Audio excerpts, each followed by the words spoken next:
Alright folks, Beaudog here. Today's episode we are going to be working on a Boston butt. And we were going to be making it with traditional pastrami rub. In addition to the pastrami rub, you will need 1 can of Coke. And you will need yourself some kosher salt. And you will need a knife that is big enough to score your pork. So first thing you want to do, get your pork into your pan. I put it this way because I'm going to flip it over and leave it on the butt side down. Some people like to leave it butt side up. I get good luck butt side down. So first thing we want to do is we're going to score this really deep. We're going to try and get at least an inch or so in there. All the way down. Get that fat cap in there. Alright, now once we get it scored that way, we're going to score it this way. I don't go quite as deep on the second cut. And here we go there. Alright, once we've got that down, we're going to use about half of the can of Coke. Make sure you're separating all your little cuts, getting that in there. And that's good. In addition to that, we're going to salt the crap out of the bottom of this thing. Because the pastrami flavoring is so good, you don't salt it as much as you do my traditional pulled pork rub. Right. Making a video. I know. Alright. So you get the salt on the bottom. And here comes the money part. You want to be very generous with your pastrami rub because you're going to let this soak in for like 2 days. So you want to have this good and rubbed on. Alright, so we're just doing the bottom. So now that the bottom is done, we're going to flip this over. And now we're going to do the top.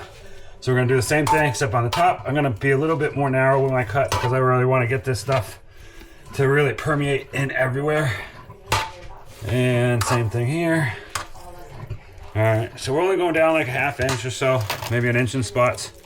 Get it good. Now we're going to use the rest of our can of Coke, really get it down into those nooks and crannies. Alright, that's just going to be there. The Coke, for some reason, breaks down the meat. Yeah, I know, it's just soda, but apparently it's got some crazy features where it breaks down meat. And here we go. So the salt, a little bit more generous on the top.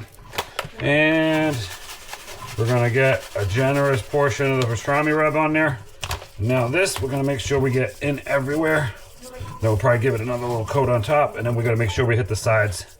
Because we really want this pastrami rub everywhere. Alright.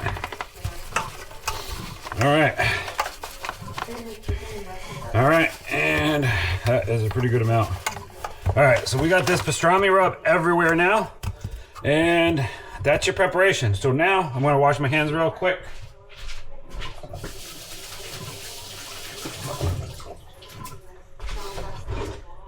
Alright. And then from there, we just cover it in tin foil. And we're going to let it sit for 2 days.